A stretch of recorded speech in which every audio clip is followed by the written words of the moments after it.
Hello everyone, good morning. কেমন আছো তোমরা সবাই? আশা করছি ভালো আছো, সুস্থ আছো, সাবধানে আছো। এটাই ঠাকুরের কাছে চাইবো, আর কিছুই চাইবো না ঠাকুরের কাছে। তো আমি ঘুম থেকে উঠে পড়েছি, আর আজকে দেখতে পাচ্ছ প্রচণ্ড কুয়াশা পড়েছে। তো আমার বাসন ধোয়া হয়ে গেছে, এবার আমি ঝাড় দিয়ে দিচ্ছি।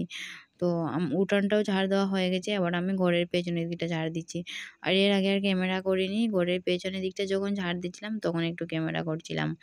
তোমরা আমার পুরো ব্লগটা প্রথম থেকে শেষ পর্যন্ত দেখবে, স্কিপ করবে না। আশা করছি ব্লগটা ভালো লাগবে। আর ব্লগটা যদি ভালো লেগে থাকে তাহলে একটা লাইক করবে, কমেন্ট করে বলবে কেমন হয়েছে ব্লগটা। আর হ্যাঁ, বন্ধুদের সাথে শেয়ার করতে ভুলবে না, কিন্তু বন্ধুদের সাথেও শেয়ার করে দেবে। আর এখন বাজে প্রায় 7টা। আমার বাসন ধোয়া হয়ে গেছে, ঝাড়ু দেওয়া হয়ে গেছে, মানে সব কিছু ঝাড় দিয়ে দিয়েছি। আর ঘরটা রাত্রিবেলায় গুছিয়ে রেখে দিয়েছিলাম, তোমরা আগের দিনের ভিডিওতে দেখতে পাবে। ঘরটা রাত্রিবেলা ঘর গুছিয়ে ঝাড় দিয়ে রেখে দিয়েছি, মানে ঘরের সেরকম আর কিছু কাজ নেই, ঘরটা শুধু এবার মুছবো।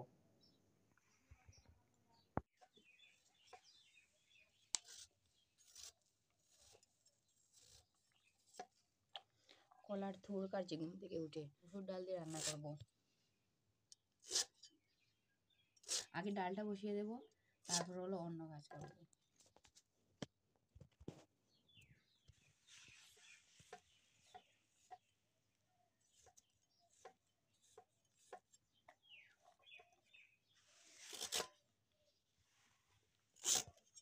তোমরা ওগুলো খেতে ভালোবাসো, আমি কিন্তু ভীষণ ভালোবাসি খেতে। তোমরা কে কে ওগুলো খেতে ভালোবাসো কমেন্ট করে বলবে তো। ঘুম থেকে উঠে মুখটা জল দিয়ে কুলকুল করে নিই, কুলকুল করে তারপরে কাজে লেগে পড়ি, আর না হলে কেমন জানি একটা করে। তো আমি সব কাজ বাজ সেরে তারপর এসে হলো ব্রাশটা করি। তো আমি ওই মোটামুটি আমার কাজ বাজ হয়ে গেছে, এবার ব্রাশটা নিয়েছি আর ওইদিকে ব্রাশ করছি, আর হলো কুকারটা বসিয়ে দিয়েছি দেখতেই পেলে। আর এদিকে আর্য ঘুম থেকে উঠেছে, তো মুড়ি ভাজা খাবে বলছে, তো মুড়িটা ভেজে দিলাম পেঁয়াজ দিয়ে। তো আর্যকে মুড়ি দিয়ে দিয়েছি, আর্য বসে বসে খাচ্ছে। আর তোমাদের দাদাভাইও খেয়েছিল, আমিও খেয়েছিলাম। আর এদিকে হলো বর বলছে এখনই বাজারে যাবে, মানে দোকানে যাবে, তো বলছে একটু ধনেপাতা বাটা খাবে এখনই। তো ধনেপাতা বাটা খেতে বেশ ভালো লাগে। তো আমাদের ঘরের পেছনে একটা গ্রিন হাউস ঘর ছিল, তো ওই ঘরের মধ্যে ওই ধনেপাতা লাগানো হয়েছে। তো ওইখান থেকে এসে ধনেপাতা তুলে নিচ্ছি, তো বর ক্যামেরা করে দিচ্ছে। ধনেপাতা তুলে নিয়ে তারপর হলো ধনেপাতার বাটা করব। আর ওইখানে না খুব সুন্দর ধনেপাতা হয়েছে, খুব সুন্দর, মানে খুব সুন্দরই ধনেপাতা হয়েছে। আর ওইদিকে ছিল রাই শস্য। তো আমার ধনেপাতাগুলো তোলা হয়ে গেছে, এবার ধুয়ে নেব।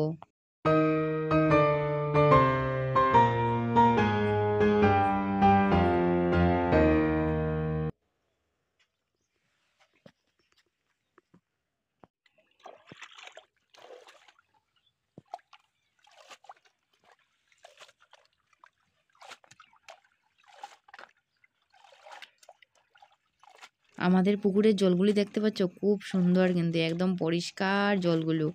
আর হলো পুকুরে না অনেক কচুরিপানা আছে, যার জন্য হতে পারে এত পরিষ্কার জল। আর ওই কচুরিপানা থাকার কারণে হতে পারে জলটা না প্রচণ্ড ঠান্ডা জল। তো যাই হোক, আমি পুকুর থেকে ওই ধনেপাতাগুলো ধুয়ে নিয়ে এসেছি, আর ওইটার মধ্যে দিয়েছি হলো কাঁচা লঙ্কা আর হলো রসুন। তো এবার পেস্ট করে নেব।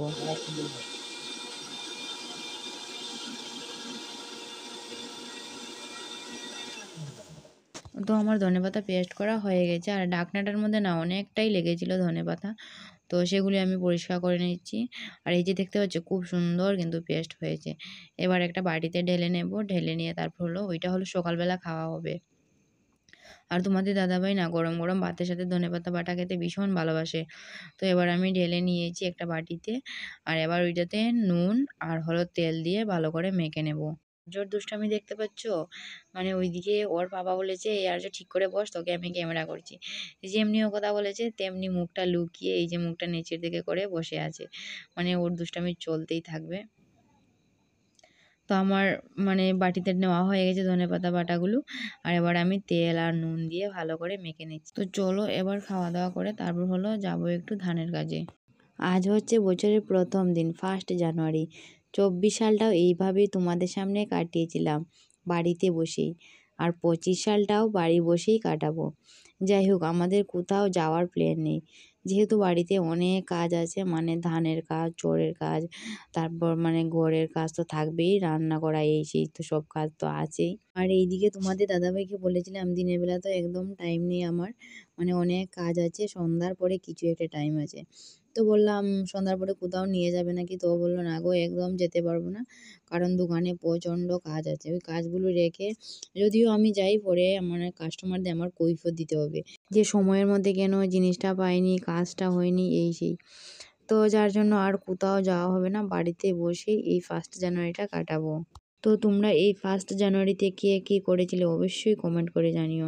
আর এই 1st জানুয়ারির ব্লগটা না দিতে দিতে অনেকটাই লেট হয়ে গেল। এই কোথায় প্রথম দিন করেছিলাম 1 তারিখ করেছিলাম।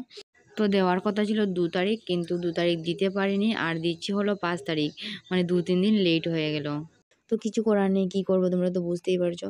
সংসারের কাজ, সব কাজ-বাজ সামলে তারপর হলো আমাকে ভিডিও এডিট করে আপলোড দিতে হয়। মানে বুঝতেই তো পারছো, কী বলবো, আর কিছু বলার নেই।